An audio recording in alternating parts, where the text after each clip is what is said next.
श्री गणेशाय नमः. प्रत्येक चांगल्या कार्याची सुरुवात आपण गणपती बाप्पाच्या नावाने करतो. आता काही दिवसातच श्री गणेशाचं आगमन होणार आहे. त्यानिमित्ताने आपण महर्षी श्री अथर्वण ऋषी विरचित मूळ गणपती अथर्वशीर्ष त्याचा सुबोध अर्थ आणि स्पष्टीकरण हे ऐकणार आहोत. म्हणजे संकलक आहेत याचे श्री विद्याधर हरी गुर्जर. आणि 2 वर्षापूर्वी आपण हा व्हिडिओ केलेला होता. खरं तर त्याच्यामध्ये आपण मूळ गणपती अथर्वशीर्ष आणि त्याचं थोडंसं स्पष्टीकरण घेतलेलं होतं. काही कारणास्तव तो पुढचा भाग करायचा राहिला होता, तर आपण आता त्याचा पुढचा भाग म्हणजे त्याचा सुबोध अर्थ स्पष्टीकरणासह बघणार आहोत.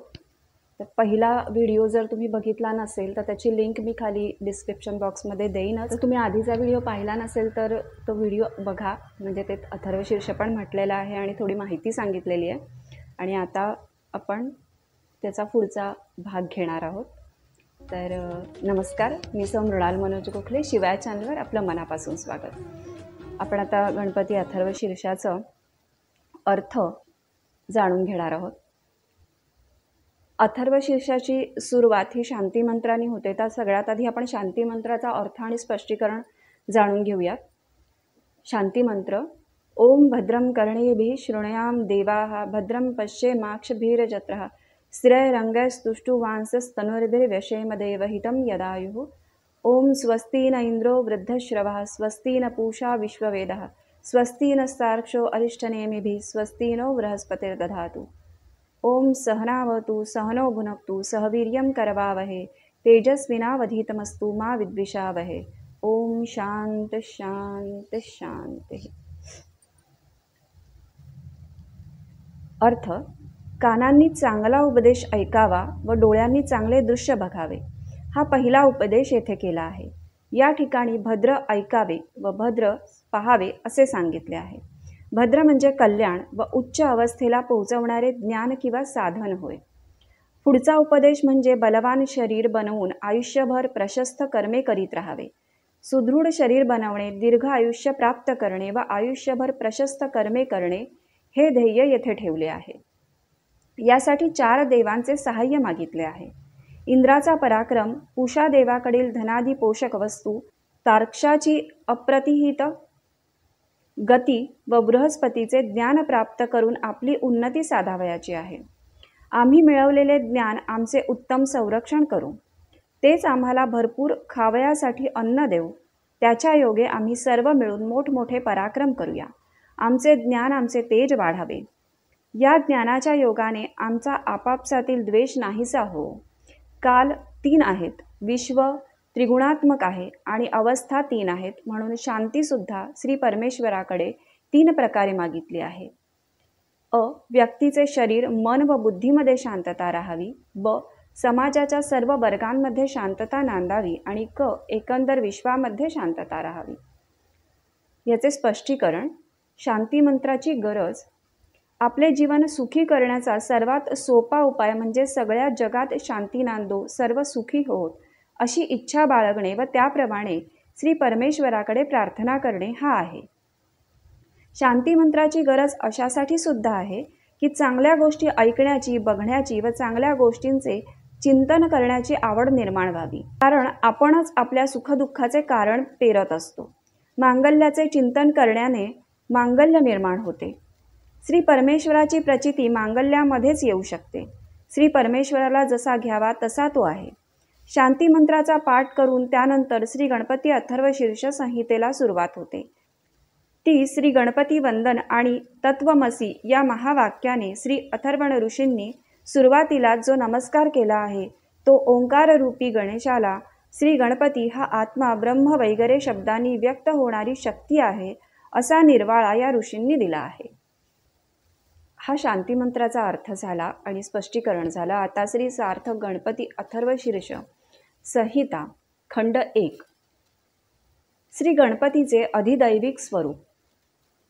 ओम नमस्ते गणपतये त्वमेव प्रत्यक्षं तत्वमसि त्वमेव केवलं कर्तासि त्वमेव केवलं धर्तासि त्वमेव केवलं हर्तासि त्वमेव सर्वं खल्विदं ब्रह्मासि त्वं साक्षात आत्मासि नित्यं. अर्थ: हे ओंकार स्वरूप श्री गणाधीशा तुला नमस्कार करतो. तूच प्रत्यक्ष तत्व म्हणजे ब्रह्म आहेस. केवळ तूच या सर्व सृष्टीचा कर्ता आहेस. केवळ तूच या सृष्टीचा आधार आहेस. तसेच या सृष्टीचा संहार करताही तूच आहेस. हे सर्व परब्रह्म तूच आहेस आणि तूच प्रत्यक्ष अविनाशी असा आत्मा आहेस. याचे स्पष्टीकरण. ओम नमस्ते गणपते त्वमेव प्रत्यक्षम तत्वमसी. गणांचा पालन करणारा, गणांचा स्वामी, गणांचा अधीश्वर म्हणजेच श्री गणपती होय. सर्व विश्वामध्ये जेवढे पदार्थ आहेत ते सर्व गणांमध्ये वाटलेले आहेत. जसे मानवगण, पशुगण, पक्षीगण, वृक्षगण इत्यादी. या सर्व गणांचा जो एक अधीश्वर आहे तो श्री गणपती परमेश्वरच होय. या श्री गणपतीला, या श्री परमेश्वराला मी नमस्कार करतो. याच एका अद्वितीय श्री परमेश्वरांची सर्वांनी भक्ती, उपासना व प्रार्थना करावी. येथे त्वम या शब्दाने ज्याला संबोधले आहे तो जीवात्मा होय. हा त्वम म्हणजे जीवात्मा देशकाल आणि इतर अनेक उपाधींनी बद्ध आहे. अहंकार हा त्याचा मुख्य स्थायी भाव आहे. येथे तत् या शब्दाने ज्याला संबोधले आहे ते म्हणजे सर्व विश्वाला व्यापून पुन्हा उरणारे ब्रह्म होय. हे ब्रह्म अचिंत्य आणि मानवी व प्राकृतिक व्यवहारांच्या पलीकडे असलेले केवळ अस्तित्व आहे. हे मनातीत व शब्दातीत आहे. तत्वतः हा त्वम म्हणजे जीवात्मा व तत् म्हणजे हे ब्रह्म हे एक आणि एकच आहे. पण अहंकार व इतर उपाधींमुळे हे सत्य जाणता येत नाही. श्री गणपती अथर्व शीर्षाचा विषयच हे ज्ञान देणे हा असल्यामुळे तू ते निरुपाधिक तत्व आहेस असा सिद्धांत सांगून श्री गणपती अथर्व शीर्ष या उपनिषदाच्या शिकवणीला प्रारंभ केलेला आहे. अहंकाराच्या मरणातून दुःखाचा लोप होतो. सर्वत्र आनंद निर्माण होऊन संकुचित जीवन नाहीसे होऊन अनंतत्व लाभते व सर्व विश्वाचेच प्रतिबिंब अंतरात्म्यावर पडते असे हे तत्वमसी होय. हे विश्वाधिपती श्री गणेशच एक सत्तत्व आहे. एकच वस्तू येथे आहे, एकच तत्व येथे आहे. या एका सत्य तत्वाचे नाव श्री गणपती आहे. तेच सर्वांचे पालन करीत आहे. ते सत्य तत्व एकच आहे व ते प्रत्यक्ष होणारे, प्रत्येकाच्या अनुभवास येणारे तत्व आहे. जो काही अनुभव येत असतो तो त्याच एका सत्यत्वाचा येत असतो. त्यामुळेच ते प्रत्यक्ष होणारे आहे असे येथे म्हटलेले आहे. त्वमेव केवलम कर्तासी, त्वमेव केवलम धर्तासी, त्वमेव केवलम हर्तासी. तूच एक सत्य तत्व स्वरूपी देव, या विश्वाचा कर्ता, धारण करता व संहार करता आहेस. एकच तत्व आहे. विश्वाचे निर्माण करणे, त्याचे पालन करणे व नाश करणे हे त्याच्याकडून होत असते. माणसाला आयुष्याची ओळख जन्म, धारणा व मृत्यू यांनीच होते. जन्म, स्थिती आणि मृत्यू किंवा उद्भव, विकास आणि नाश या स्थितीत्रयामध्ये आपले आयुष्य व सर्व विश्व बांधलेले आहे. त्यामुळे सर्वप्रथम अनुभवाला येणाऱ्या या जड स्वरूपात ईश्वराचे ध्यान केले आहे. त्वमेव सर्वं खल्विदं ब्रह्मासी त्वं साक्षात आत्मासी नित्यम. येथे अशी शिकवण दिली आहे की जन्म मृत्यूच्या उपाधींनी बद्ध असणाऱ्या आयुष्याच्या मुळाशी नित्य असणारे निरुपाधिक सत, चित व आनंदमयी ब्रह्म किंवा आत्मतत्व आहे. त्याची आठवण मनाला करून देऊन ध्यानाचा रोख ईश्वराकडे सहज वळविला आहे. या शिकवणीच्या नित्य चिंतनामुळे चित्त हळूहळू स्थिर होत जाऊन ते आत्मज्ञानाचे दरवाजे वाजवू लागते. पुन्हा श्री गणपती अथर्वशीर्ष असे म्हणते की हे सत्य किंवा मूलभूत तत्व एकच आहे व ते प्रत्यक्ष होणारे म्हणजे स्वानुभवास येणारे आहे. प्रत्यक्षम तत्वमसी त्वत्वम खुल इदम ब्रह्म असी त्वम साक्षात आत्मासी. आता अथर्वशीर्षामध्ये आपण म्हणतो त्वमेव सर्वं खलुइदं ब्रह्मासी त्वं साक्षात आत्मासी नित्यम. तत्व, ब्रह्म व आत्मा हे शब्द एकाच अर्थाने येथे वापरले आहेत किंवा तत्व शब्दाचे स्पष्टीकरण करण्यासाठीच ब्रह्म व आत्मा हे शब्द येथे प्रयुक्त केले आहेत. ऋग्वेद, उपनिषदे व श्रीमद भगवद्गीता यामध्ये अशीच वाक्ये आलेली आहेत. त्या सर्वांचा आशय हाच आहे. एकच सत्य वस्तू व एकच सत्य तत्व आहे. त्याचेच हे सर्व विश्व बनले आहे. त्याला सत्तत्व, आत्मा किंवा ब्रह्म असे म्हणतात. याला श्री वासुदेव, श्री नारायण, श्री ईश्वर, श्री परमेश्वर किंवा श्री गणपती असे म्हटले जाते. असा सर्व आशय लक्षात आणून श्री गणपती अथर्वशीर्षाच्या या प्रथम खंडाचे पठण, मनन व चिंतन केले पाहिजे. सत्यकथन खंड 2. ऋतं वच्मी सत्यम वच्मी. अर्थ, मी जे श्रेयस्कर आहे ते सांगतो. मी हे त्रिकालाबाधित सत्य बोलतो आहे. स्पष्टीकरण. ऋत म्हणजे सरळ अर्थात अकुटिल म्हणजे कपट नाही असे तत्व होय. सत्य म्हणजे बदलत नाही, जे खरोखर आहे व जे नेहमी असेच राहणार आहे ते त्रिकाला बाधित सत्य होय. श्री गणपती ही आत्मा, ब्रह्म वगैरे शब्दांनी व्यक्त होणारीच शक्ती आहे असे जे प्रथम खंडामध्ये सांगितले आहे, त्याचा निर्वाळा श्री अथर्व ऋषींनी ऋतं वच्मी सत्यम वच्मी या अनुभूतीच्या शब्दांनी येथे दिला आहे. प्रथम खंडामध्ये जो आशय सांगितला आहे त्याची अनुभूती येण्यासाठी चित्तेंद्रियांना ऋत म्हणजेच श्रेयस्कर आणि सत्य या ध्येयाची दिशा आवर्जून लावावी लागते. मनाला योग्य वळण लावणे हा या मागील उद्देश आहे. त्यासाठीच ऋतं वच्मी सत्यम वच्मी हे व्रत येथे सांगितले आहे. ऋत व सत्य याच्या ध्यासाने मन जास्त प्रगल्भ होते व वरच्या स्तरावर जाते. मनाची श्रेष्ठ अवस्था व सुरुवातीची जड अवस्था यामधील ही अवस्था आहे. चित्त येथे सूक्ष्म होत जाते. ऋत म्हणजे श्रेयस्कर, हिताचे, सरळ किंवा कपट नसलेले होय. माणसाचे मन जसे जसे सूक्ष्म होत जाते व त्याचा विकास जसा जसा होत जातो तशी ऋताविषयीची कल्पना बदलत जाते. सत्य हे ऋतापेक्षा बऱ्याच वेळा काहीतरी वेगळे असते. जे चांगले, हिताचे व आवडीचे वाटते ते सत्य असेलच असे सांगता येत नाही. कशाला चांगले व श्रेयस्कर म्हणजे ऋत म्हणावयाचे हे वैयक्तिक गरजा, अनुभव, ज्ञानाची पातळी यांनी बदलत जाते. त्यामुळे ऋत हे व्यक्तिनिष्ठ आहे तर सत्य हे हेतुनिष्ठ आहे. ऋत व सत्यमधील ही दुरी दूर करणे आणि जे सत्य आहे त्याचेच ज्ञान होऊन ते ऋत वाटणे हे ध्येय येथे ठेवले आहे. रक्षणासाठी प्रार्थना खंड 3. अवत्वं माम अववक्तारम अवश्रोतारम अवदातारम अवधातारम अवानुचानमवशिष्यम अवपश्चातात अवपुरस्तात अवोत्तरातात अवदक्षिणातात अवचोर्ध्वातात अवाधरातात सर्वतो माम पाहि पाहि समंतात. अर्थ, हे परमेश्वरा तू माझे रक्षण कर. ही संहिता म्हणणाऱ्यांचे म्हणजे परमेश्वराचे नाव घेणाऱ्यांचे रक्षण कर. तसेच ही संहिता ऐकणाऱ्यांचे रक्षण कर. मला आयुष्य देणाऱ्यांचे रक्षण कर. धारण करणाऱ्यांचे रक्षण कर. माझ्या जवळ राहून शिकणाऱ्या शिष्यांचे रक्षण कर. पूर्व, पश्चिम, दक्षिण, उत्तर, ऊर्ध्व व अधर अशा सर्व बाजूंनी आणि सर्व दिशांनी माझे रक्षण कर. स्पष्टीकरण. प्रथम व द्वितीय खंडामध्ये सांगितलेला आशय लक्षात घेऊन जरी साधक भक्तयोग्याने उपासना सुरू केली तरी त्याचे मन अनेक शंकांनी ग्रस्त होतच असते. अशा स्थितीत त्याला आधार हवा असतो. या दृष्टीने या खंडामध्येही प्रार्थना केली आहे की वक्ता, श्रोता, दाता, धारण करता श्री सद्गुरू, शिष्य यांचे व माझे रक्षण कर. हे ईश्वरीय तत्व सर्व व्यापक असल्यामुळे आपल्या मागे पुढे वर खाली व सर्व बाजूंनी तेच एक तत्व आहे. आपण त्या एका तत्वाच्या आधाराने अस्तित्वात राहतो, जगतो व उन्नती करतो व त्याच्याच रक्षक शक्तीने सुरक्षित राहतो.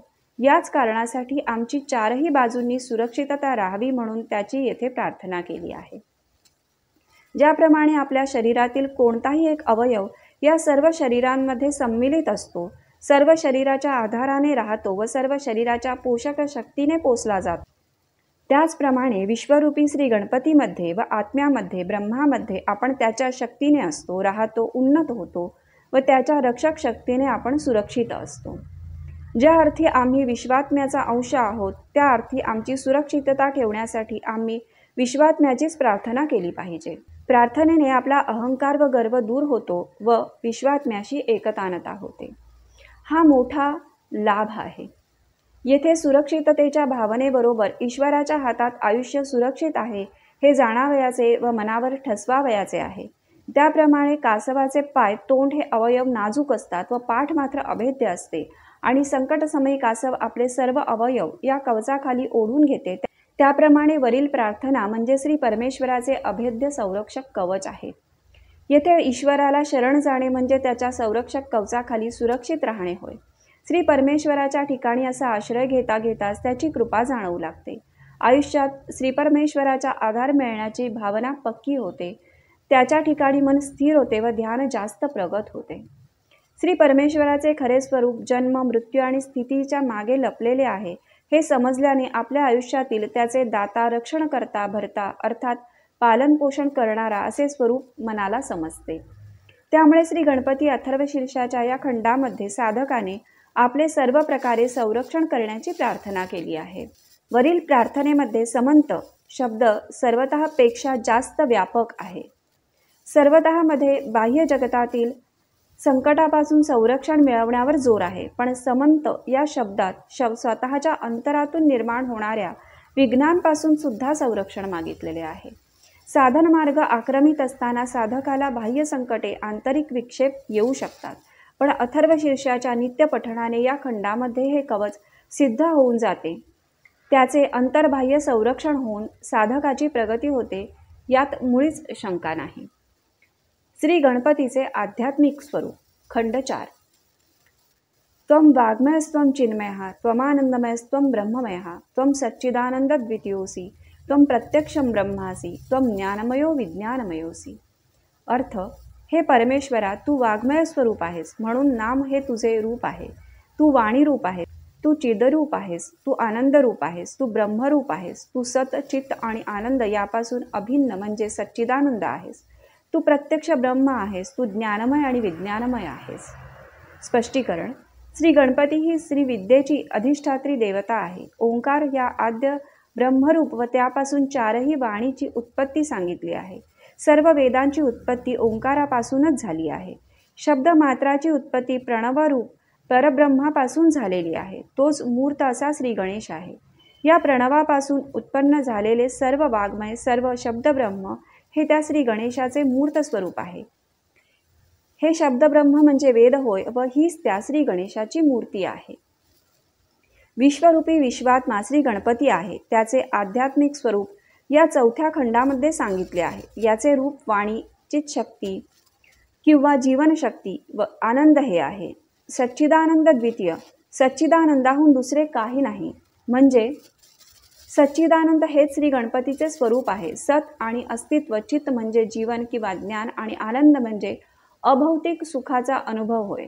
मी आहे असे जेव्हा आपण म्हणतो त्यावेळी आहेपणाचा जो अनुभव येतो तोच अस्तित्वाचा अनुभव आहे. हे अस्तित्व श्री गणपतीच्या म्हणजे ब्रह्माच्या शक्तीमुळे आहे. हे अस्तित्व हे एक या श्री गणपतीचेच रूप आहे. त्याचप्रमाणे चित्त म्हणजे जीवन किंवा ज्ञान हे श्री गणपतीचेच स्वरूप आहे. मनुष्य, पशुपक्षी व वृक्ष वनस्पती यामध्ये जीवन आहे. प्राण्यांमध्ये ज्ञानशक्ती आहे. हे जीवन किंवा हे ज्ञान हेच या श्री गणपतीचे रूप आहे. आता आनंद म्हणजे आध्यात्मिक आनंद किंवा अभौतिक सुख होय.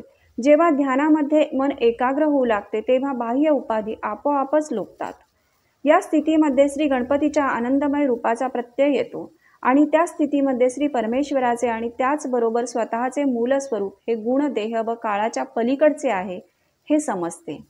आनंदरूपी श्री परमेश्वराच्या अनुभूतीवर मन ध्यानस्थ होते व त्वं प्रत्यक्षं ब्रह्मासीचा अनुभव येतो. त्वं ज्ञानमय विज्ञानमयोसी. सर्व सृष्टीत, सर्व ठिकाणी व सर्व काळ एकाच अविनाशी तत्व भरून राहिलेले आहे. हे जाणणे म्हणजे ज्ञान आणि या एकाच तत्वापासून विविध नाशवंत पदार्थ कसे होतात हे समजणे म्हणजे विज्ञान होय. परंतु या खंडामध्ये श्री गणेशाचे आध्यात्मिक स्वरूप सांगितले आहे. त्या अनुषंगाने असेही म्हणता येईल की ज्ञान म्हणजे इंद्रियांच्या माध्यमाने होणारे ज्ञान आणि विज्ञान म्हणजे इंद्रिय निरपेक्ष ज्ञान म्हणजे विशुद्ध आत्मस्फुरण होय. हे ज्ञान आणि विज्ञान ज्याच्यात विलीन होते ती शक्ती म्हणजे श्री गणेश होय. गणेश या शब्दातील ग या ज्ञानार्थाचा वाचक असून ण हा मोक्षार्थवाचक आहे. त्या दोन्हीचा ईश हा गणेश आहे. वास्तविक ज्ञान हे मोक्षाला कारण आहे. अर्थात केवळ शब्दज्ञान हे मोक्षाला कारणीभूत होत नाही, तर विशुद्ध आत्मस्फुरणजन्य ज्ञान हे मोक्ष मिळवून देत असते.